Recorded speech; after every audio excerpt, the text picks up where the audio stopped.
Well, hello and welcome to the First Alert Weather Podcast. I'm Chief Meteorologist here. It is a Thursday. Chief Meteorologist Mark Nelson, I should say. Don't here forget at the your station. name.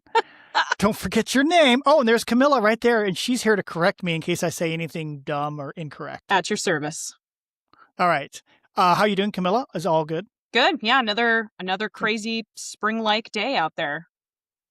55 in Portland. Did you get a bike ride in? Oh no, you were chopping wood today. I did. And I always you split a whole bunch of wood, too, and rode my bike. So country. It was really nice. Well, you know, what if next year's winter is harsh? I know. You never know. I get so angry on days like today when I have to do a swim workout and I have to go to an indoor pool. It's upsetting, but it's okay. Maybe you shouldn't overdo it so that you have to go to the swim route instead of taking a run. Yeah, maybe I should just quit triathlon so I don't have to swim anymore. Yeah, Thought about imagine that. Thought about that. Oh, wait, that doesn't go together. Maybe I should keep my nose out of your training and exercising. It's none of my damn business. Okay. Hey, let's get our podcast started. Let's see. Let me get my graphics shared. Here we are almost in mid-February. Mm-hmm. Hard to believe it's already here. I can't believe we've gone through the bulk of this winter and here we are. We're kind of, it's just crazy. It's almost near the end. By the way, I'm doing this slightly different. Does the window show up the same to you? Mm-hmm. Oh, it does. That should, yeah.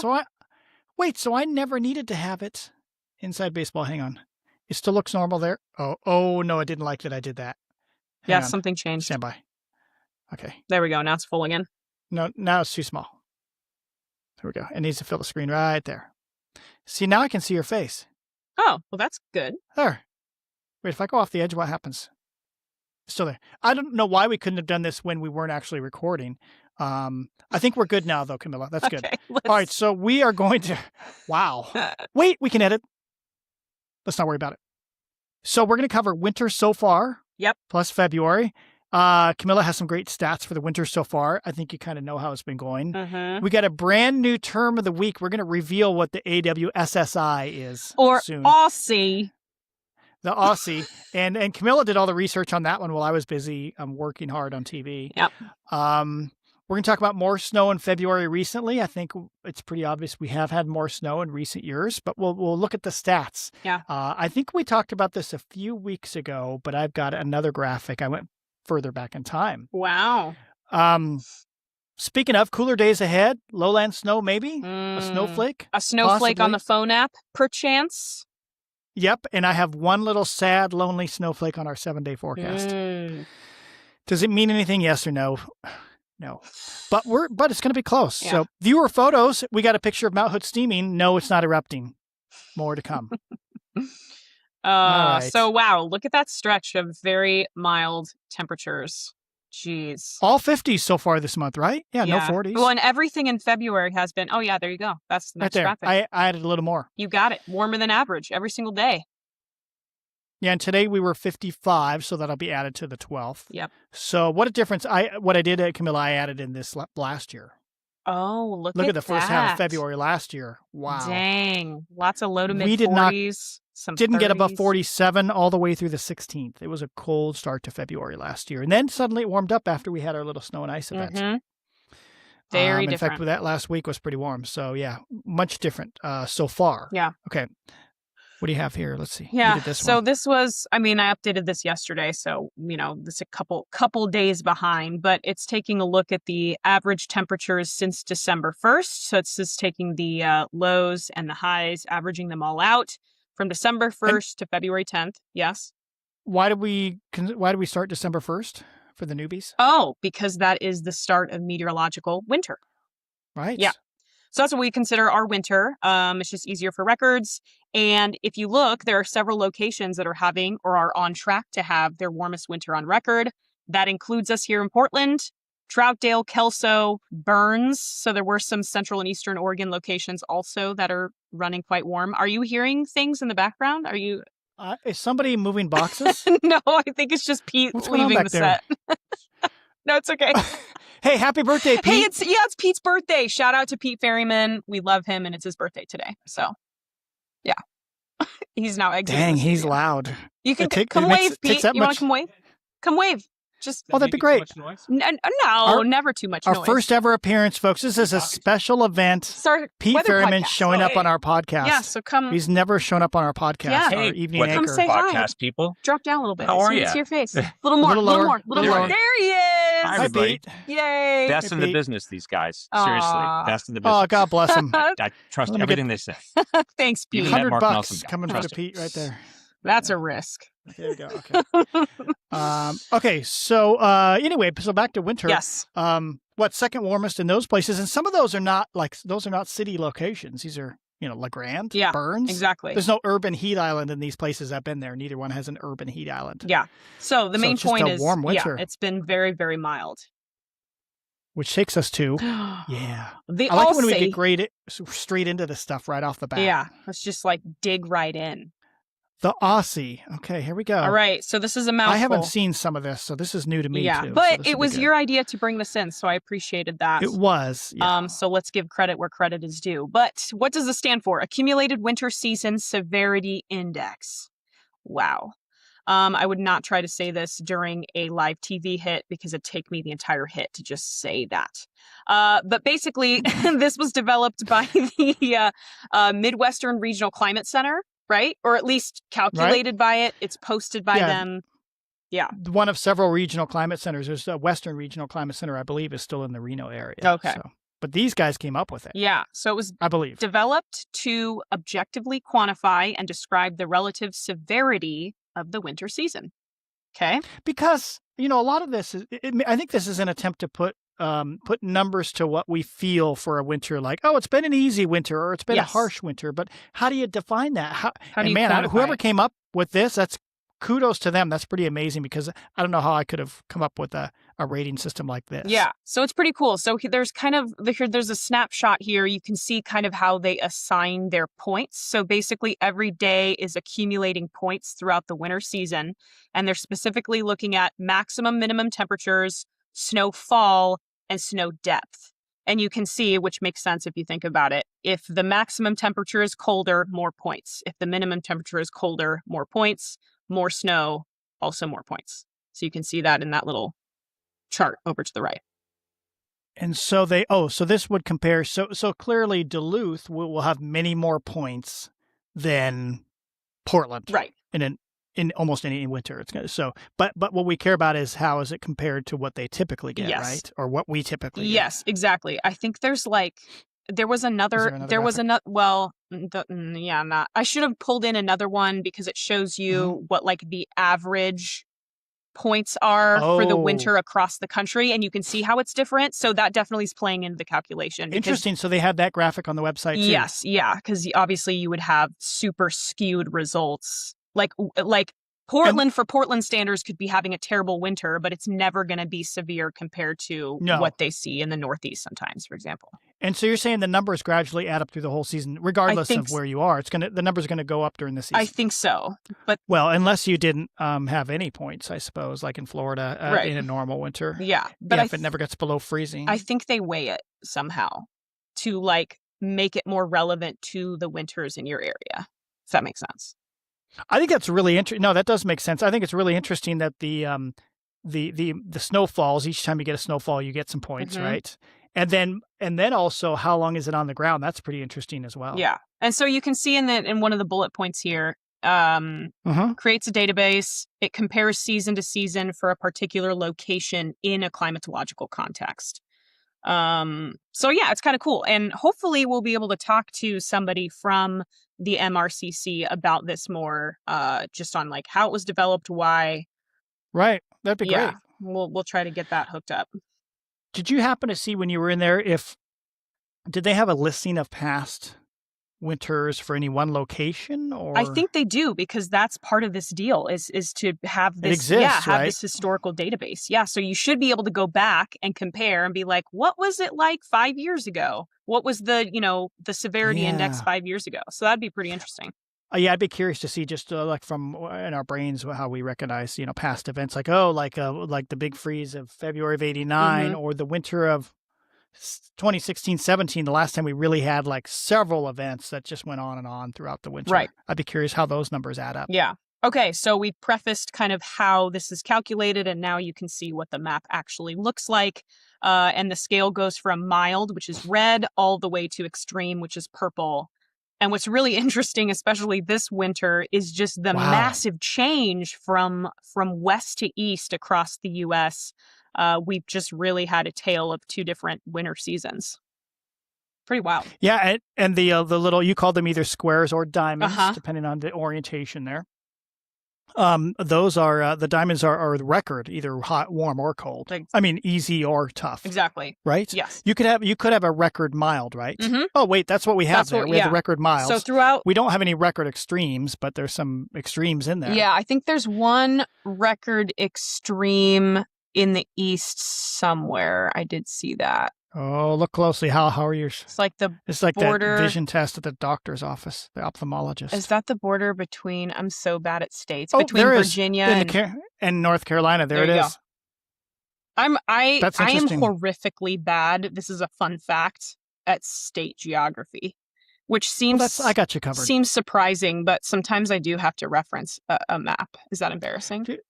No, that's not. Okay. We all have our strengths. I'm trying to be vulnerable here. A person's got to know his weaknesses. It's okay. You're in a safe space here, right here. In fact, I'm only about a 6 square foot space, so it's pretty safe. And we've got padded walls, so I'm safe. Instantly feel better. But that's interesting. Yeah. Did you have to learn, on an aside, all like 50 state capitals? Do they still make kids do that, like in 4th grade or they whatever? did. Yeah, they did. When I didn't retain any of that information, but that was definitely in the curriculum. Yeah. Interesting. I thought that there was another interesting thing here was, of course, well, 2 things. One is notice Minnesota is only average to maybe even western Minnesota and northern Minnesota, maybe slightly milder than normal. Yep. So it really was about the eastern third of the USA and down to the south. Right. Eastern third and south. And then what was my other point that I've already forgotten? If only related you could to read that. your mind there, Mark. Okay, that's broadcast 101 fail right there. I don't remember what it was. But it was related. I'm curious about the not current dots, those gray dots. That's something I wonder what's wrong with those. Yeah, I want to ask the MRCC person about that. I believe the one in Northeast Oregon, was it Hermiston or Pendleton, or maybe it's both of those. Maybe one of them was missing data. Oh. Has Hermiston been offline just like Astoria's been offline? The FAA has had all sorts of issues with Astoria and the Dalles this winter. Astoria, seems like Astoria OBS from the airport there have been missing at times for like a month. I wonder if that's Hermiston maybe. Or Ontario. That must be Ontario, Oregon. It's not Baker City, I don't think. I don't know. Anyway. Okay, so that's good. Anyway, that's a good way to categorize what I really want to know. I want to find that data and see the past year, like the last 50 years. Did it say how far back they go typically? No, I should have looked. Next time. And when we check out the AWSSI, I looked at last year's term of the week, this week, I believe, was dendritic snow crystals. Oh, so nice. Folks, we take a deep dive. A real classic. It is. Okay, so I think we've kind of talked about this in the last month or so about how we've tended to get later snows. It seems like recently, just the anchors, Pete and Riel, our anchors, asked me about that during the 5 o'clock show, I believe, or 4, 5, 6, somewhere in there. But it was one of our shows, so let's talk about that. Oh, you did this one. Yeah. So we're kind of backing into this by taking you back to last year in February. This same time, just these days, tomorrow. Tomorrow, this would have been Highway 26. Oh my goodness. Snow in the roadways, bumper to bumper. Yikes. So what happened here, Mark? Well, let's talk about the forecast. That was what last year on this evening, this is what we were showing the viewers. Yep. We were all ramped up. We had 2 first alert weather days coming up for the 13th and the 14th. I think, as I recall, it was pretty clear cut. It was going to be a short event because we were going to get a southerly or southwesterly breeze pretty quickly on Valentine's Day. I think that was the deal. Yeah. There was no indication it was going to linger that long. I think also it wasn't extremely cold either. Yeah. Yeah. In fact, I think we had a high of 35 the one day. Yeah. And I think the next day was like in the upper 30s. Yeah, we did not have a day where it stayed below freezing. Right. That said, we were expecting some morning snow. I think, there it is. Well, that was the forecast. 2 to 4 inches of snow, freezing rain mixes in, near below 32, Thursday to Friday morning. That said, when it says the high was 35, I don't know if that was during the day or if that was, is it possible the high was actually, closer to midnight as cooler air came in? I don't remember how it's set up. I should have looked at that. I have a little summary, but it's in a couple graphics. The next one. We'll watch our chat too, because sometimes people in the chat know. Yeah. Yeah. Somebody said we could hear you guys before you went live. Yeah. That's the behind the scenes stuff there, Brett. Yeah. No, for Facebook, Brett, yeah, we do that because, to test everything out, make sure. Yeah, test everything out. Yeah. Our graphics That's okay. We watch what we say. Am I still on the... I have to switch graphics here. I need to get out of here. I'm in the wrong... I can't find my graphics now. Uh-oh. Stand by. There we go. No, we're okay. We're okay. There we go. And that's what we were... Graph did really well. Yeah, and that was the big thing is based on... I was going back through your blog posts, and one of those big things, the points you were making was models did awesome with this event. Yeah. So a little bit of freezing rain too. Yep. Oh, 3 inches. So there you go. So we got 1.3 of snow on February 13th, and then another 1.7 in the early morning hours, I believe, on the 14th. That's right. Yeah. I remember it was changing to snow as I was driving home that night. Yeah. So then it changed back to snow. We picked up another almost 2 inches. Yeah. So you can see the kind of summary there with the bullet points on the left-hand side. That first band of snow came early in the morning on the 13th. We also briefly had radar down for like 4 hours. That's right. So that was a scary moment for our morning show, folks. And then it was kind of quiet during the day. You called that the intermission, I believe, in your blog post, which I liked. Clever. I know. And let the record show I didn't use AI to make that up either. That's straight from the noggin of Mark Nelson. Yep. And then another round of mixed showers arrived the evening of the 13th. That was like ice pellets, some snow, some freezing rain, and then turned back to snow overnight. And that's how we got the second round of snow measurement there for February 14th. Then it warmed up on the 14th. Yeah. That was it. That was our only event last year. We'd had some close calls just before that, and it was the week before. It's like snow in the hills. There you go. So let's go back 3 years. Late February snowstorm. This was 2023. That was a biggie. Yep. Especially Central and East Metro. I mean, a good 11 inches of snow. I think I'm trying to remember. I'm pretty sure I was out. I remember this one. I think I was out in the field for this. Wasn't I? Or do you think I was in the weather center? 2 years ago, you were in here. Oh. Yeah. What am I thinking of? So. Am I thinking of the ice storm from like 2021? Oh. February of 2021. That's the one I'm thinking of. Well, there you go. You've got it. South Metro. This is, depending on the location in the Metro, we've talked about this before. Yep. If you get a huge ice storm in the Metro area, it doesn't happen in the same place. An ice storm in one part of the Metro area generally is not going to happen in another portion of the Metro area. In this case, the cold air was thick enough that the east side of the Metro was big snow.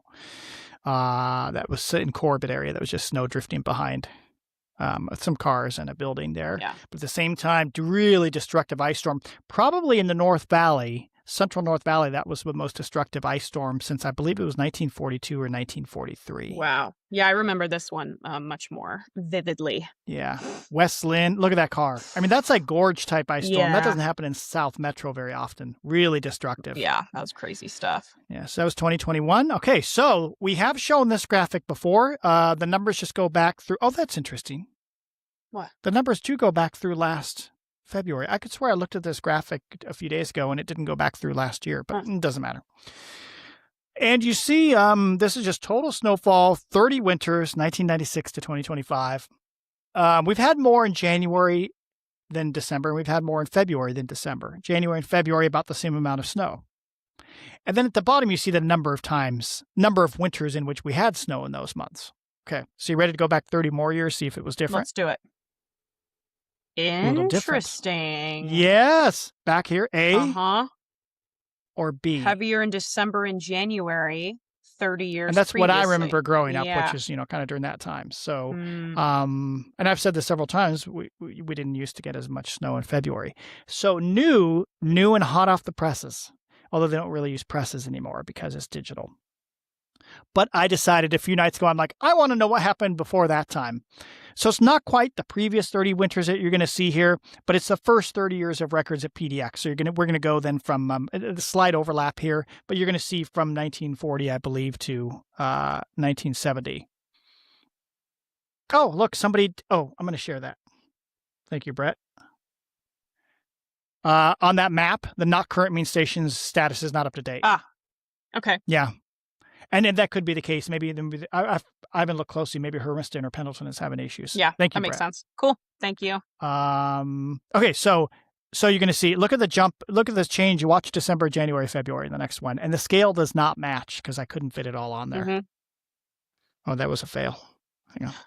The suspense. Whoa. Huge. So this is 1942, the first full winter in which Portland had snow records at the airport, to 1971, 30 years.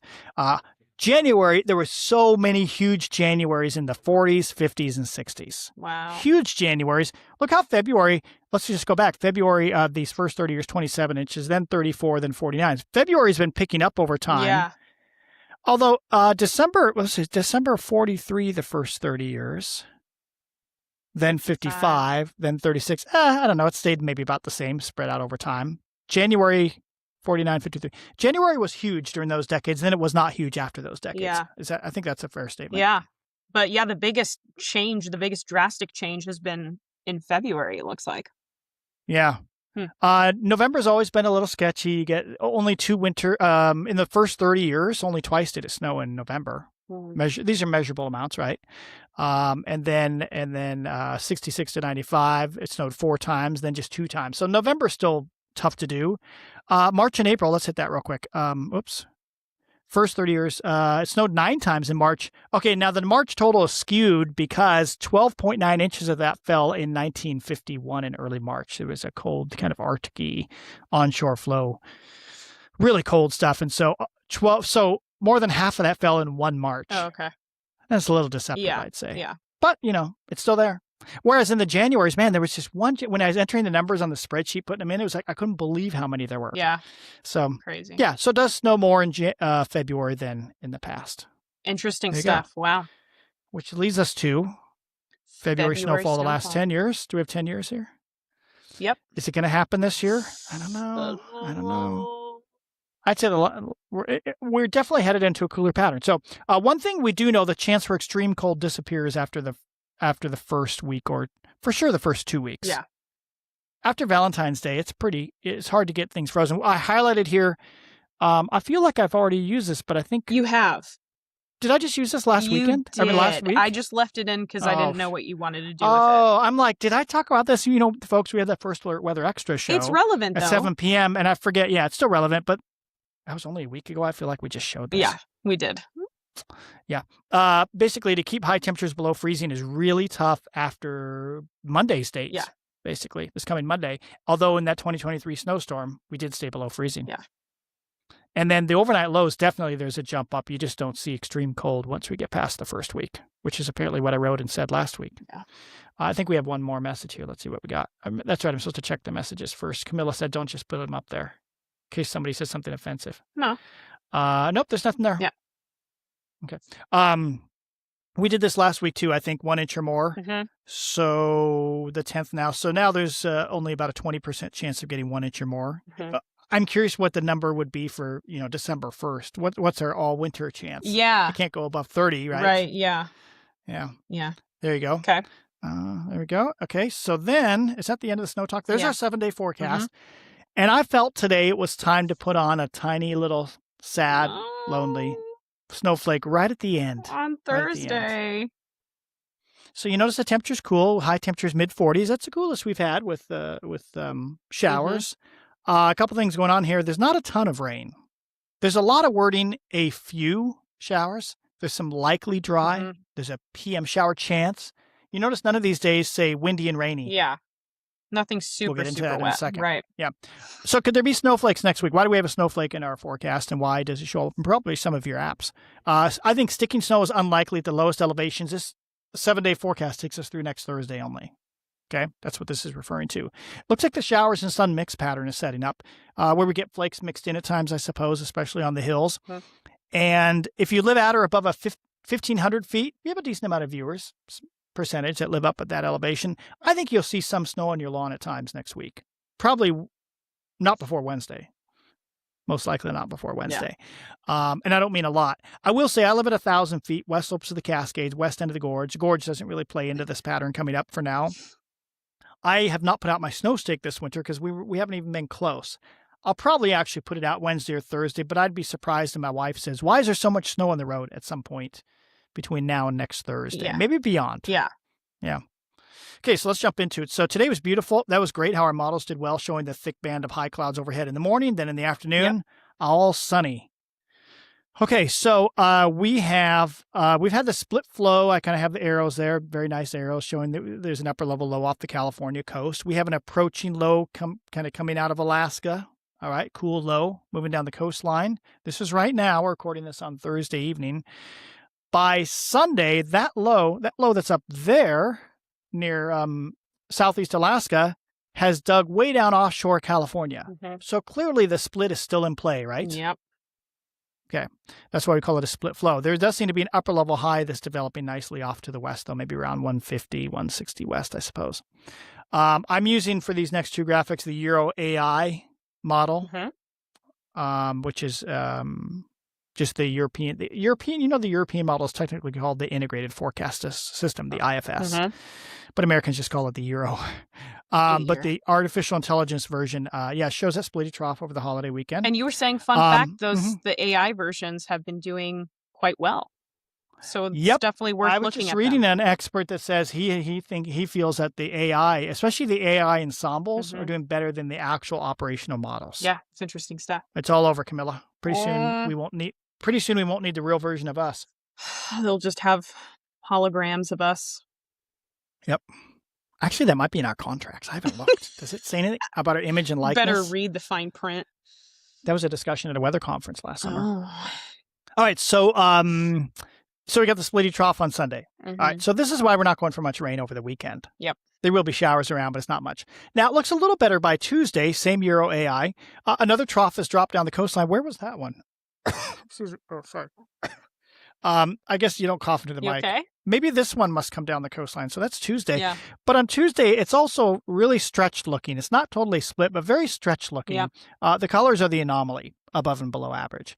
But when it's down here, if you want snow here, first you need an Arctic high to bring cold air south. We don't see that. But most of the action here is kind of down into California, Northern California. Yeah. So it'll be wetter Tuesday, but I just don't see, this isn't a setup that would bring us heavy precip. Right. But it's a colder trough. Yeah. More on the 850 millibar temps. Don't you worry, folks. The 850 millibar temps. I'm so excited about those. Okay, so then the Euro and the GFS precip anomaly. So if we go through, the label's wrong. Ignore the label Saturday the 17th. Look at the actual labels on the maps. So this takes us the next 2 weeks. Oh, through like the 20. I think these are out of order. Oh no, did I never put in? You didn't put in the 850s? No, I did put in the 850s, but I don't have the 500 millibar. So basically, I put in the days 5 through 10 and 10 through 15. What you see is there is a dip over us on average through days 5 to 10 and 10 to 15. So basically, most of the time through the rest of the month, we're probably going to see cool troughing just offshore along the West Coast somewhere. Okay. So that's a cool pattern for us. Imagine that's what should have been there. Use your imagination. We're just trying to challenge our viewers. Yeah. So the Euro and the GFS precip anomaly through Saturday the 17th, this is pretty clear. This is unlike what we've seen in the last month and a half. Yeah. It's wetter than average along the West Coast. Right. Also, it's drier. Notice it's drier than average up here where it's been wet most of the winter. See that? Both models the same. This is the GFS ensemble average. This is the Euro AI ensemble average. California gets wet too, which is good. Good stuff. Yeah. And in fact, this one really sticks out because I overwrote this same graphic from last week. Last week, there were tons of holes in the precip. Yeah. Holy cow. This is a lot. It may not be much heavy precip, at least as of now. None of these average 24-hour precip numbers are above a quarter to a third of an inch. Yeah. But it's pretty consistent. Right. Okay. We're probably done with a long dry spell for now. I've got the 2 weekends, 3-day weekend, and then the following weekend, the 21st and 22nd right there highlighted. It's wet, but as of now, it doesn't look incredibly wet. That's why I've got showers, few showers, few showers, few showers. Yeah. There we go. 850. Here we go. This is the Euro ensemble average. Good stuff. So if you want snow at the passes with these showers, you're going to want it to be below the dash line. Yep. The dash line I put in there.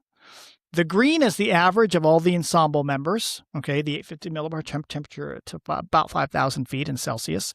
And then the blue is just the operational model, the one run, the control model, they call it now. That's going to flip around more, just any one run. The green takes the average of all those 50 runs. So you can get different pieces of information out of that. One is, of course, you're going to see more flipping around in one control run up and down as troughs go by. That's going to be kind of evened out when you look at all the different runs. Again, this weekend, excuse me, water, next weekend. So you can see, I'm just going to take over for a moment, that this weekend, things are still kind of hovering right around that dashed line around 0 degrees Celsius for the 850 millibar temperature. And then they really do take a dive starting early next week. So we're starting to see things come down to maybe -4, flirting with -5, starts to get a little bit more interesting there as we head into next weekend. Yeah, I guess I did mute my mic because I could have coughed that whole time and that was wasted. Okay, so then I looked.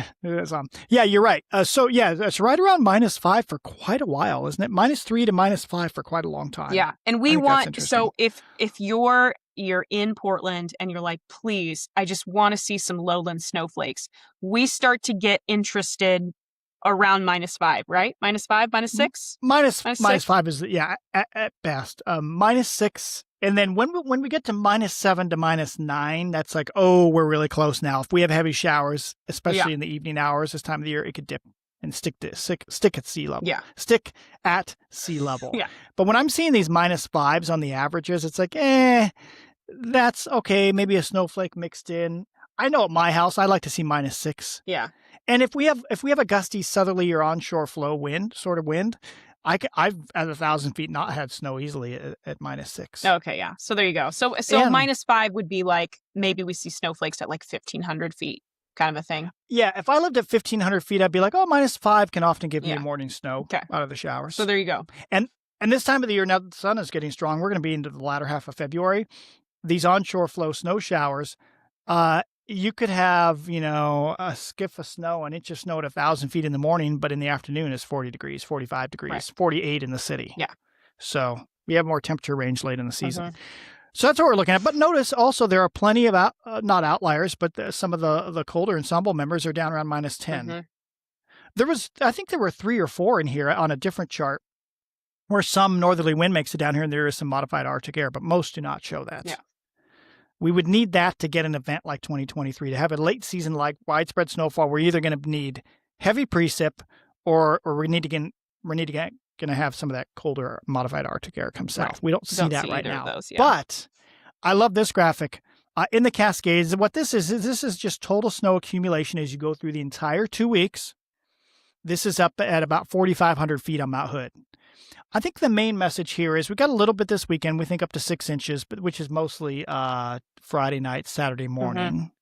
So it's going to be like this much new snow at the ski areas. Clearly, the ski areas that are closed, 6 of the Cascade ski areas that are closed are not going to be able to really open this weekend. But all these little amounts do start to add up gradually. Yeah. I like the mean is, the average. Notice by the end of next week, the average says, there could be a total of 2 feet of new snow. So another 18 inches beyond what we get, Friday, Saturday. Right. Okay, so we're starting to cover up more stuff. So I think the following weekend, and also there's also, by the way, the solid line is just the control run. So notice things just kind of keep going up and up and up slowly. Yeah, that's good. I mean, this says in 10 days from now, there could be 3 feet of new snow total. Yeah, so obviously not this weekend, next week, but by next weekend, the following weekend, maybe more of those ski resorts can be back in operation. Yeah, I think that's a fair statement. Yeah. Sure. That's good. Yeah. Okay. Okay, do not use that chart for the lowlands. Please, dear God, that warning. Do not use this. I'll highlight it in yellow. This is really bothers me. Because this seems to be a problem the last 2 winters with the Euro. I don't really notice it this winter. Multiple times this winter, the Euro has shown, snow over us just a few days out because it's often producing snow at too warm a temps. if you look at this chart, if you were to show, I mean, I could put this all in day glow neon and put it on Facebook and, monetize my account and make $150 off of a post saying, oh my gosh, 8 inches of snow in Portland by the time we get to Tuesday the 24th, Yeah. for example. Yeah. But I'm not going to do that Yeah. because that would be irresponsible and ridiculous. Yeah. So the problem is you get all these little tiny amounts that may or may not be real, and you're adding them up. Right. So if there's a 1/2 inch next Wednesday, it thinks, and then there's another 3/4 inch next Friday, and then pretty soon it's like, wow, it just snowed 8 inches. It's like, no, each of those was still so marginal, it's probably not going to happen. So the total of 8 inches probably won't happen. Right. Okay. And do we know specifically why the Euro has this problem? Why it's well, I have an example right here. Oh, well. This one seems a little extreme. I thought I grabbed the wrong graphic, but no, it seems right. On the left, snowfall generated 6 hours ending next Wednesday. So this is next Wednesday, folks. So this says between 10 a.m. and 4 p.m. next Wednesday, we pick up 1/4 to 1/2 inch of snow in parts of Portland, right? Yeah. Right? Yeah. And look at the minimum temperature during that 6 hours. I think this is a little off. This says it tried to generate snow at 40 degrees or 41 degrees. Yeah. 42 degrees. Mm. What? Seems crazy. I think this is a little extreme. What I typically see is it's sticking the snow down. It's producing sticking snow at 36, 37, 38, 39 degrees. Yeah. Which is a real stretch. Yeah. That's why it's always producing these small amounts. So if you do that with every one of these marginal weather systems, They add up. Snow showers at 1,000 feet, they're going to add up to, oh my gosh, we got 4 inches of snow this week. Yeah. So be very careful, especially with the Euro. It's especially bad. GFS is a different issue where the resolution isn't very good. And so like the snow from the Coast Range and the Cascades kind of pushes into the valley just because the GFS the model doesn't have as high of a resolution. Yeah. The Euro's issue is it's producing snow at too warm of a temp. Right. Interesting. Yeah. Okay. So don't trust just any one model. That's very important. What you're going to need is 850 millibar temps, generally, not always, but generally, with just regular showers. You need at least -6, preferably like -7, -8 for lowest elevations. Or something we didn't cover here, the 500 to 1,000 millibar thickness needs to be like 520. Okay, there you go. Or lower. Yeah. Or you could maybe flirt with -5 if you are getting extremely heavy precip. Yeah, a big dump and the wind goes calm, or you have a light easterly out of the gorge. That's always good. So that's my little rant there. Yeah. Is it time for a steaming Devil's Kitchen? It's time for a steaming Devil's Kitchen. This was a cool picture. So Bonnie sent this to us. Do you remember what day she sent this? It was 2 days ago. Okay. Oh, wait, was it yesterday? What's today? Can't remember. Thursday. It was Wednesday or Tuesday. Okay. Nice. So you see a Pretty little cool. plume there from Mount Hood. So is it going to wake up? Is it going to blow? No, but could it? Someday it may. Someday. In fact, it's just sleeping. look at that. Lots of Cascades Volcano Observatory. Yeah. They rate each of our local volcanoes, and they say high to very high threat of future eruptions. In fact, I believe Mount Hood has the highest chance in Oregon. Before Mark goes to sleep every night, he does his special little Mount Hood eruption prayer. You should take us through it. What would it be? Please, before I die, I want to see it at least wake up. It doesn't have to hurt anybody, or I just want to see smoke and, ash coming out of Mount Hood. I thought that would be just cool. Just like a little baby eruption, a little burp, if you will. A little more than a burp. I'm going to need to see a pyroclastic flow come down and maybe an unoccupied section of the mountain for it to be real. All right. So Mount Hood had a significant eruption, like real eruption, last happened just before when Lewis and Clark did their journey westward, came down the Columbia River. There's a reason they called the Sandy River there at Troutdale, because it was all probably like older folks who remember the Toutle River up in Washington was just for 15 years. It's just like all this gray ash. It was just, there was no vegetation along the river. It was right after all the mud flows after Mount St. Helens eruption in 1980. Sandy River probably looked similar, where that whole delta was probably just all gray. And all that had washed down from an eruption, I believe they said only 5 or 10 years before that, in the late 1700s. That's pretty interesting. I never knew that little piece of history about the Sandy. Cool. If only they could have taken pictures. Yeah, I know, right? Oh, that would have been They were cool. busy surviving, I suppose. Yeah. But of course, local Native Americans saw it erupt. They would have seen the eruption. Yeah. And experienced it. And then Newberry, I believe that obsidian flow in the middle of the Newberry crater. Have you ever been in Newberry Caldera? No. Where is that? It's just southeast of Bend. Paulina Lake and East Lake fill the caldera. You can camp there. No. There's a great, you can mountain bike is it 22 miles around the rim? It's really tough. I did part of it once. It's pretty cool. I don't think I'd be able to handle that. No, and it's not technical. Oh, it's not technical? Oh, okay. I did it. If I could do it, you could do it. I feel like you are doing terrain that I wouldn't do on a mountain bike.